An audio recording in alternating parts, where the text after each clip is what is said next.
back to Alice Talks Football and welcome back to our Manchester United news update. So Alex Ferguson has made the Premier League Hall of Fame, greatest ever manager in my opinion. Congratulations to him. David De Gea reportedly now in Ten Hag's long-term plans, and Manchester United are looking to keep David De Gea at the club, despite rumours and reports that we're looking at a goalkeeper. Either we're saying it's to please De Gea, or we've decided that we've got other priorities at striker, at midfield, and we're going to look elsewhere in the summer. But in today's video, we're going to talk about Ten Hag's new striker. Now, if you don't know who Ten Hag's new striker is, it is Scott McTomminay. 4 goals in the international break. Generally believe he should be playing striker against Newcastle instead of at Ferguson at this point as well. As well as talking about Ten Hag's new striker, Fabrizio Romano has given a transfer update, and we will be talking about that perfect midfielder that Manchester United needs to sign in the summer. So it's going to be more of a transfer video, but I want to talk about Scott McTomminay because I do generally think that he could maybe do a job at striker at the way we're going. And before you go, really Alice, Ten Hag's new striker, Scott McTomminay. I mean, Martial's got red stick legs. Weghorst is Weghorst, he runs and he does a bit, but McTominay is practically a passion merchant like Weghorst. All I'm saying is, I don't want to see McTominay in the midfield. I've seen enough of McTominay in the midfield. I generally would rather stick McTominay at centre forward, or even number 10 if we need to rest Bruno, because defensively, he doesn't shield the defence. When McTominay is good for United, which is normally once to twice a season, he has 2 good games, which normally came against like the Leeds and the Southampton. So he had that really good one under Spurs that almost kept Ollie his job. But when McTominay is good for United, yeah, it's because he gets forward, he gets in the box, he attacks. He's actually all right when he's in the final third. It's just when he's in the defensive third, which is where he's meant to be most of the time because of his position, he's not great and he's not a great passer. So I am thinking like, you know what? Have we got much to lose? We stuck Maguire at striker because we had no one. And, you know, Maguire's tall physical, can put head on it. Ten Hag, that's a tall physical number 9. He's not good enough to play in the midfield. He's going to leave United in the summer, so hopefully this international break bangs up Scott McTominay's price. Just bangs it up. Let Eddie Howe, look, he scored 2 goals, 50 million, please. But he is probably going to leave United. He's not good enough to play in the midfield, and I'll say that. Maybe if he played next to Casemiro, we'd maybe see a better Scott McTominay. If he played more advanced, yeah, I do. And I think that, you know, there's a lot of managers that recognise this guy, and there's definitely something in that player. He's not an awful player, but for United, he's like Maguire. I don't think he's an awful player, but he's just not been good enough for us. And I do think at the point now, he's scoring goals. He can score goals. We know what he's like in the box. He used to be a striker. I'm at the point where I think, you know what, we tried Maguire at striker. If Weghorst is doing shit, let's do the McTominay at striker experiment. I generally think we've got nothing to lose. So I think the title of this video is Ten Hag's new striker to start versus Newcastle. Because I generally believe that Scott McTominay should just start striker versus Newcastle with his international break, after the international break. And people be like, you're crazy. And when I said McTominay should play striker over Weghorst, at first I wasn't being serious.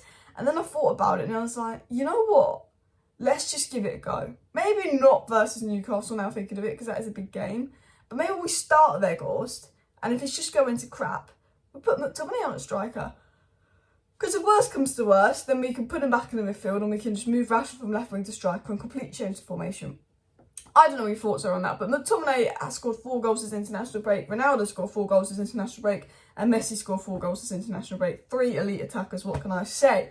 Only joking. But I do want to talk about some potential midfield signings that United can buy, because not only do we need a striker in the summer, Manchester United massively need a striker in the summer more than anything, and we need really an established striker, someone that's going to come in right away and score those goals. Robin van Persie, yes, signing, so probably a Harry Kane or Victor Osimhen, or just someone you know that scores goals. But United also need a midfielder. Now, they don't need any kind of midfielder. I mean, we do also need Casemiro backup, because if McTominay goes, we need someone to back up Casemiro that can actually play Casemiro role and a Casemiro understudy. But what United need is a good passer. They need a midfielder that's good on the ball. It's a good volume passer, good at passing, good at progressing the ball, good at creating. Someone to go next to Casemiro. Casemiro does a defensive job. He shields the back line. Boom, boom, boom.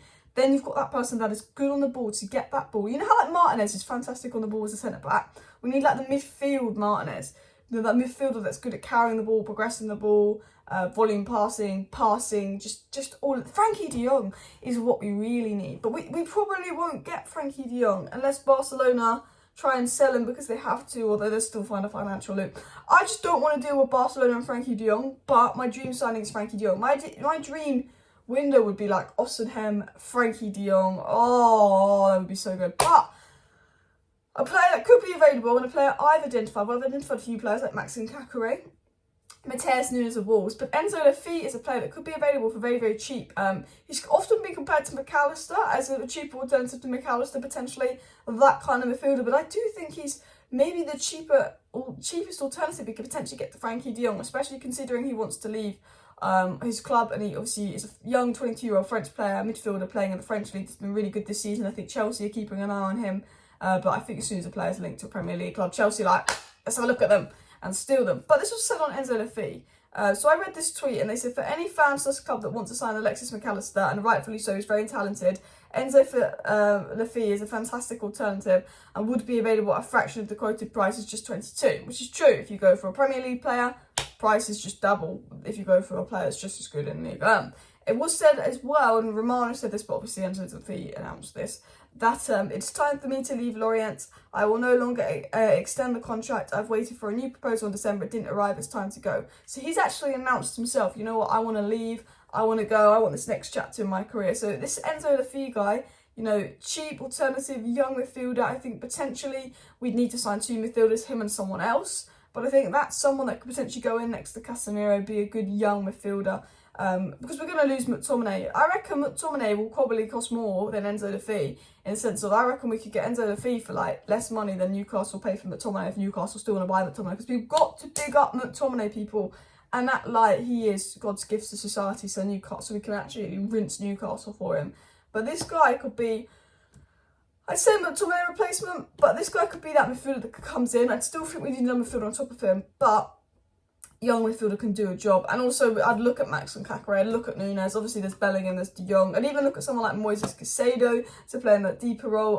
So a lot of people mentioning Ugarte, and then obviously maybe Casemiro understudy in Barella. I think we need two midfielders, and I think we need a big fat striker. I think that big fat striker needs to be a Kane, Ostenhem, Gonzalo Ramos, Vlahovic. I don't think we can be going for an even Ferguson or a Rasmus Hojland just yet, because I don't know if they're 100% ready as good as they are. I think we need to go for a fat striker that's going to score goals like boom. But midfield, I do think potentially we could go for those younger players as long as they have the attributes that Ten Hag needs to kind of work. Now, anyway, continuing on, Fabrizio Romano did give an update, and I did speak about some of this in my other video the other day. But Romano said that Midfielder Kone is followed by Manchester United, Chelsea and PSG. 3 clubs have already explored the possibility and made contact. So United have actually made contact with a midfielder called Kone, who plays in the Bundesliga. Again, I haven't listened to this guy much because I'm not too familiar with him. Like Kakare, Matheus Nunes and Enzo Lee Fee I've all watched. Kone, I've looked up him. I've done some kind of research on him, and I know he is potentially fits that bill of a ball carrying midfielder. But you know, that's just statistic wise. I haven't seen him play. I haven't seen what he's like on the ball when he plays. But he is someone that United are keeping an eye on. So are PSG, so are Chelsea. So there's definitely a player in there. It's definitely a player that I'd be happy for United to sign 100%.